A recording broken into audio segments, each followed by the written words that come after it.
And me. അപ്പം ഇന്ന് ഞാൻ വന്നിരിക്കുന്നത് ഒരു ഉഗ്രൻ റെസിപ്പി ആയിട്ടാണ്. നമ്മുടെ ഒരു നാടൻ വിഭവം. സീ ഫുഡ് ഇഷ്ടമല്ലാത്ത മലയാളികൾ ആരും തന്നെ ഉണ്ടാവില്ല അല്ലേ? അപ്പം ഇന്ന് നമ്മുടെ ഒരു സീ ഫുഡ് സ്പെഷ്യലാണ്. ഇന്ന് നമ്മൾ ഉണ്ടാക്കാൻ പോകുന്നത് കൂന്തൽ റോസ്റ്റ് ആണ്, സ്ക്വിഡ് റോസ്റ്റ്. ചില സ്ഥലങ്ങളിൽ കണവ എന്നും പറയുമെന്ന് എനിക്ക് തോന്നുന്നു. അപ്പം ഇതൊരു അടിപൊളി സംഭവമാണ്, എല്ലാവരും ഉണ്ടാക്കി നോക്കാം. വളരെ ഈസി ആയിട്ട് ഉണ്ടാക്കാം, എന്നാൽ ടേസ്റ്റിന്റെ കാര്യം എനിക്ക് പറയാനേ ഇല്ല. അപ്പം നമുക്ക് ഒട്ടും വൈകാതെ നമ്മുടെ റെസിപ്പിയിലേക്ക് കിടക്കാം.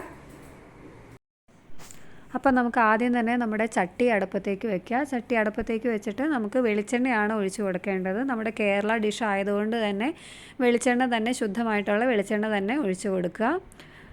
വെളിച്ചെണ്ണ ഒഴിച്ച് കൊടുത്തതിന് ശേഷം നമ്മൾ ആദ്യമായിട്ട് ചട്ടിയിലേക്ക് ഇടുന്നത് ഒരു കഷ്ണം കറുവപ്പട്ടയാണ്. ഒരു കഷ്ണം കറുവപ്പട്ട, അതിന് കൂട്ടായിട്ട് 4 ഏലക്ക, 4 ഗ്രാമ്പു.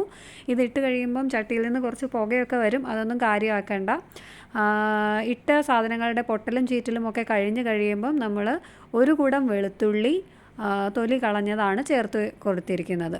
വെളുത്തുള്ളി എണ്ണയിലിട്ട് വേദനിപ്പിക്കുന്നത് കാരണം പിന്നെ ഞാൻ അതിനെ അരിഞ്ഞ് വേദനിപ്പിച്ചിട്ടില്ല. എങ്ങനെ ഇട്ടാലും അത് മീറ്റിൻ്റെ കൂടെ കിടന്ന് വെന്തോടും. അതിനുശേഷം ഒരു ചെറിയ കഷ്ണം ഇഞ്ചി, ഇത് നന്നായിട്ട് മൂപ്പിക്കുക. ഇത് നന്നായിട്ട് മൂത്ത് വരുമ്പോൾ നമുക്ക് അടുത്തതായിട്ട് ചേർത്ത് കൊടുക്കേണ്ടത് നമ്മുടെ ഒരു 10-15 ചെറിയ ഉള്ളി തൊലി കളഞ്ഞതാണ്. ഇതും അരിയണമെന്നോ ചതയ്ക്കണമെന്നോ ഇല്ല, മുഴുവനെ നമുക്ക് ചേർത്ത് കൊടുക്കാവുന്നതാണ്. അപ്പം ഇതും നന്നായിട്ട് ഒന്ന് ട്രാൻസ്പെറൻറ്റ് കളറായിട്ട് വരണം. ട്രാൻസ്പെറൻറ്റ് കളറായിട്ട് വരുമ്പം ഞാൻ 2 സവാള കുട്ടന്മാരെ നീളത്തിൽ കനം കുറച്ച് അരിഞ്ഞ് റെഡിയായിട്ട് ഇരിപ്പുണ്ട് എണ്ണയിലേക്ക് ഇടാൻ വേണ്ടിയിട്ട്. ഇതൊന്ന് ട്രാൻസ്പെറൻ്റ് ആയിട്ട് വന്നിട്ട് വേണം സവാള ഇട്ട് കൊടുക്കാൻ. ട്രാൻസ്പെറൻ്റ് ആയിട്ട് വന്നിരിക്കുകയാണ്. അപ്പം നമ്മൾ സവാള ഇട്ട് കൊടുത്തു. ഇനി നമുക്ക് സവാള നന്നായിട്ട് വഴറ്റി എടുക്കണം. സവാള വഴറ്റാൻ വേണ്ടിയിട്ട് ഒട്ടും ഉഴപ്പ് കാണിക്കരുത്. നന്നായിട്ട് തന്നെ വഴറ്റി എടുത്തു കഴിഞ്ഞാൽ മാത്രമേ നമ്മുടെ കറിക്ക് നമ്മൾ ഉദ്ദേശിക്കുന്ന സ്വാദും കൺസിസ്റ്റൻസിയും ഒക്കെ കിട്ടുകയുള്ളൂ. അപ്പം സവാളയുടെ മുകളിൽ നമ്മൾ ഇപ്പോൾ വേപ്പിലയാണ് ഇട്ട് കൊടുത്തിരിക്കുന്നത്. വേപ്പില, സവാള വഴണ്ട് കിട്ടാനായിട്ട് ആവശ്യമായിട്ടുള്ള ഉപ്പ്. എല്ലാവർക്കും അറിയാവുന്ന പോലെ ഉപ്പിട്ടാൽ സവാള പെട്ടെന്ന് ആ പ്രോസസ്സ്, വഴണ്ട് കിട്ടുന്ന പ്രോസസ്സ് സ്പീഡപ്പായി കിട്ടും. അപ്പം നമുക്ക് ഇതെല്ലാം കൂടെ ഒന്ന് അടച്ച് വെച്ച്, ഇടയ്ക്കിടയ്ക്ക് അടച്ച് വെച്ച് ഇളക്കി കൊടുത്ത് അങ്ങനെ സാവധാനം വഴറ്റിയെടുക്കുക. ഇതാരാണ് ഒരു ക്ഷണിക്കപ്പെടാത്ത അതിഥി ചട്ടിയിൽ കിടക്കുന്നതെന്നല്ലേ ആലോചിക്കുന്നത്? അത് നമ്മുടെ 2 തക്കാളി കുട്ടന്മാരെ ക്യൂബ്സായിട്ട് അരിഞ്ഞതാണ്. അവർ ചട്ടിയിൽ വീഴുന്ന മനോഹരമായിട്ടുള്ള ദൃശ്യം നിങ്ങൾക്ക് കാണാൻ പറ്റാത്തത് ആ ഷോട്ട് എൻ്റെ നിന്ന് നഷ്ടപ്പെട്ടത് കൊണ്ടാണ്. അപ്പം ഞാൻ പ്രത്യേകിച്ച് കൂടുതലൊന്നും ചെയ്തിട്ടില്ല. 2 തക്കാളിയും കൂടെ ഈ സവാള വഴണ്ട് വന്നപ്പോൾ അതിലേക്ക് ചേർത്തു. ഇനി ഇത് എല്ലാം കൂടെ കിടന്ന് നന്നായിട്ട് വഴണ്ട് വരണം. മൂടി വെച്ച് ഇടയ്ക്കിടയ്ക്ക് ഇളക്കി കൊടുത്ത് അങ്ങനെ സാവധാനം മെനക്കെട്ട് തന്നെ ഇതിനെ നന്നായിട്ട് പേസ്റ്റ് പോലെ ആവാൻ അത്രയും വരെ വഴറ്റിയെടുക്കണം.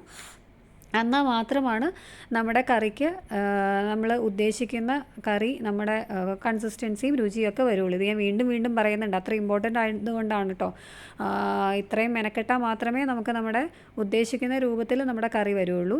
അപ്പോൾ നന്നായിട്ട് വഴണ്ട് വന്നിട്ടുണ്ട്. നന്നായിട്ട് വഴണ്ട് വന്നതിന് ശേഷമാണ് നമ്മളിനി നമ്മുടെ കളർഫുൾ ഇൻഗ്രീഡിയൻസ് ആയിട്ടുള്ള മഞ്ഞൾപ്പൊടി, 1/2 ടീസ്പൂൺ മഞ്ഞൾപ്പൊടി, 1/2 ടീസ്പൂൺ മല്ലിപ്പൊടി, 2 ടീസ്പൂൺ കശ്മീരി ചില്ലിക്ക് പകരം എരിവ് കൂടുതൽ ആവശ്യമാണ് എന്ന് ആവശ്യമുള്ളവർക്ക് നല്ല എരിവുള്ള മുളക് പൊടി ഉപയോഗിക്കാം, അല്ലെങ്കിൽ number of spoons of Kashmiri chilli കൂടുതൽ ഉപയോഗിക്കാം.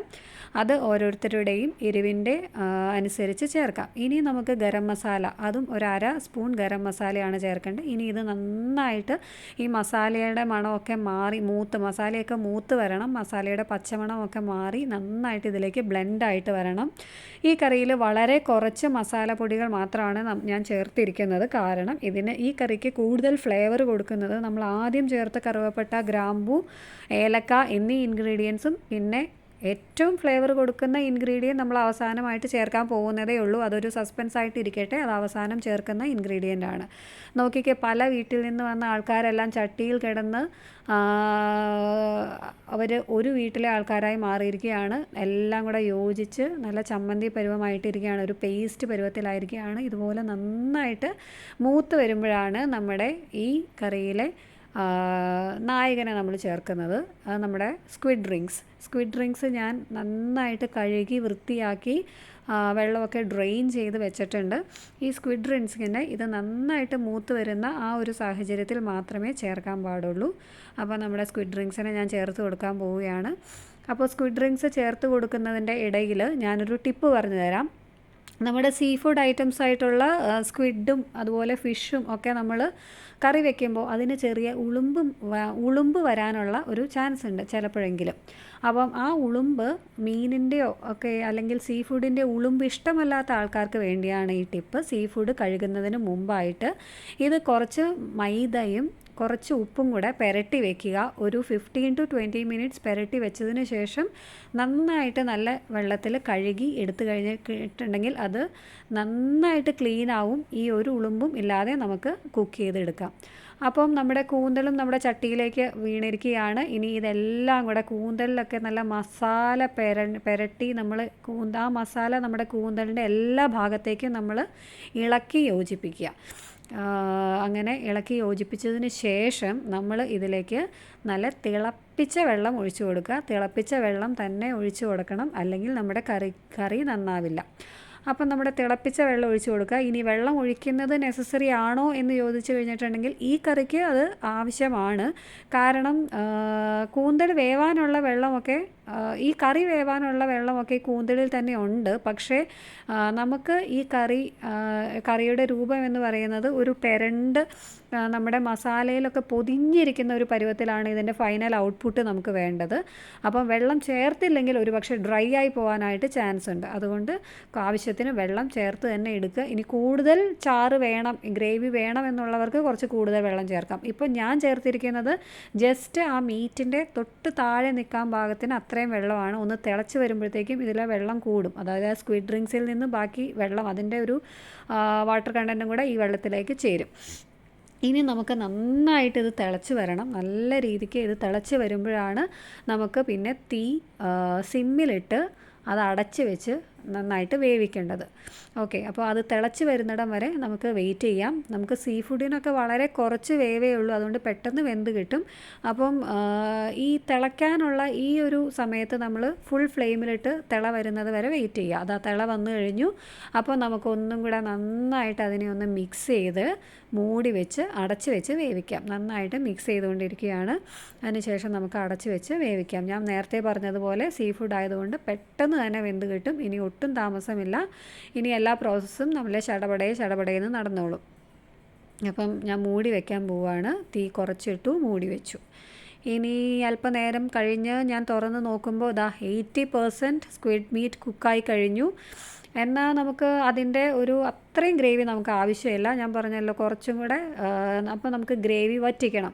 അപ്പോൾ ഒരു 80% കുക്കായിട്ടുള്ളൂ. അപ്പം നമ്മൾ ഇനി എന്താ ചെയ്യാൻ പോകുന്നതെന്ന് വെച്ചാൽ ഫുൾ ഫ്ലെയിമിലിട്ട് നമുക്ക് ആവശ്യത്തിന് ഗ്രേവി ആക്കി എടുക്കുക. അപ്പോഴത്തേക്കും ആ ഒരു സമയം കൊണ്ട് സ്ക്വിഡിൻ്റെ ബാക്കി ഒരു വേവ് 20% സ്ക്വിഡ് വേവുകയും ചെയ്യും. അതുപോലെ ഈ ഫ്ലേവേഴ്സൊക്കെ കംപ്ലീറ്റ് സ്ക്വിഡിൽ പിടിക്കുകയും ചെയ്യും. അതിനിടയ്ക്ക് ഞാൻ കറിക്ക് ആവശ്യമായിട്ടുള്ള ഉപ്പ് ഇട്ട് കൊടുത്തിട്ടുണ്ട്. നമ്മൾ ആദ്യമേ സവാള വഴണ്ട് വരാൻ മാത്രമുള്ള ഉപ്പാണ് ചേർത്തിരിക്കുന്നത്. ഇപ്പോഴാണ് കറിക്ക് ആവശ്യമായിട്ടുള്ള മൊത്തം ഉപ്പ് നമ്മൾ ചേർത്ത് കൊടുത്തിരിക്കുന്നത്. ഇനി നമുക്ക് ഒന്നും കൂടെ വറ്റി വരണ്ട് വരണം. നോക്കൂ, ആ കറിയുടെ ഗ്രേവിയൊക്കെ പാകത്തിന് വറ്റിക്കൊണ്ടിരിക്കുന്ന കാഴ്ചയാണ് നമ്മൾ കണ്ടുകൊണ്ടിരിക്കുന്നത്. എന്ത് മനോഹരമായിട്ടുള്ള കാഴ്ചയാണെന്ന് നോക്കിയാൽ അത് വറ്റി വരണ്ട് പെരണ്ട് ഒക്കെ വരാൻ പോവുകയാണ്. അപ്പം കുറച്ചും കൂടി ഒന്ന് വറ്റി വരണ്ട് വരട്ടെ.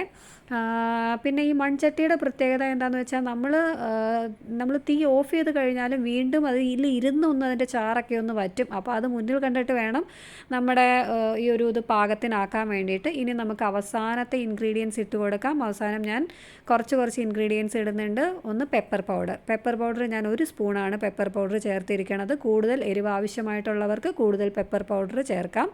ഇനി ഇപ്പോൾ ചേർക്കുന്നതാണ് ഈ കറിയുടെ മെയിൻ ഹൈലൈറ്റ് ആയിട്ടുള്ള സംഭവം. അതായത് ഈ കറിക്ക് ഫ്ലേവർ കൊടുക്കുന്നതേ ഇതാണ്, വേറെ ഒന്നുമല്ല. നല്ല ഫ്രഷായിട്ട് ഞാൻ പൊടിച്ചെടുത്ത പെരിഞ്ജീരകത്തിൻ്റെ പൊടിയാണ്. ഇതും കൂടെ ചേർത്ത് മിക്സാക്കി ഇളക്കുക. ഇത് അവസാനം മാത്രമേ ചേർക്കാൻ പാടുള്ളൂ, എന്നാലാണ് നമുക്കതിൻ്റെ ഫുൾ ഫ്ലേവർ നമുക്ക് കിട്ടുള്ളൂ. അപ്പം ഇതൊരു ഭയങ്കര ഫ്ലേവർഫുൾ കറിയാണ്. ഇതിൻ്റെ ഫ്ലേവേഴ്സ് എന്ന് പറഞ്ഞാൽ ഇതൊരു പീസ് വായിലിടുമ്പോഴത്തേക്കും എന്താ പറയുക, നമ്മുടെ ഫ്ലേവേഴ്സിൻ്റെ ഒരു ഘോഷയാത്ര തന്നെ നമ്മുടെ വായിലുണ്ടാവും. അപ്പം ഇത് എല്ലാവരും ഉണ്ടാക്കി നോക്കുക. വളരെ സിമ്പിളാണ്. ഇത് മാത്രം മതി നമുക്ക് ഒരു പ്ലേറ്റ് ചോറുണ്ണാനായിട്ട്.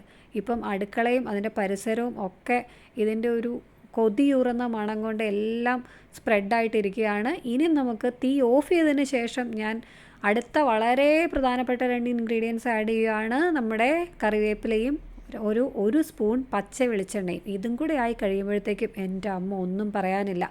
അപ്പം ഇങ്ങനെ പറഞ്ഞുകൊണ്ടിരുന്നിട്ട് കാര്യമില്ല, നിങ്ങളും ഉണ്ടാക്കി നോക്കുക. ഉറപ്പായിട്ടും എല്ലാവർക്കും ഇഷ്ടപ്പെടും. അപ്പോൾ നോക്കിക്കേ, അതിൻ്റെ ഒരു ഫൈനൽ ഫോമിലേക്ക് നോക്കിയേ, എന്താ അതിൻ്റെ ഒരു ഭംഗി ഇങ്ങനെ കൂടി വരുവാണ്. ഇനിയും കുറച്ചും കൂടെ ഭംഗി കൂടും. അതൊരു 10 മിനിറ്റ് നമ്മൾ അടച്ച് വെച്ച് പിന്നെ നമ്മൾ മറ്റേ സെർവ് ചെയ്യാറാവുമ്പോഴത്തേക്കും ഇതിൻ്റെ ഒരു ഭംഗിയും രുചിയും എന്ന് പറഞ്ഞാൽ അതിൻ്റെ പീക്കിലെത്തും. നോക്കൂ, അതിൻ്റെ കണ്ടോ, കണ്ടോ. ഈ തിളയ്ക്കുന്നത് ഞാൻ തീ ഓഫ് ചെയ്തതിന് ശേഷമാണ് തിളയ്ക്കുന്നത്. അത് നമ്മുടെ മൺചട്ടിയുടെ പ്രത്യേകതയാണ്. അതിൻ്റെ ഒരു ഫൈനൽ ഫോമാണ്. വളരെ മനോഹരമായിട്ട്, വളരെ ടേസ്റ്റി ആയിട്ട് എല്ലാവർക്കും ഉണ്ടാക്കാൻ പറ്റുന്ന രീതിക്ക്. അപ്പോൾ എല്ലാവരും ഇത് ഉണ്ടാക്കി നോക്കുക. Thank you so much for watching my video.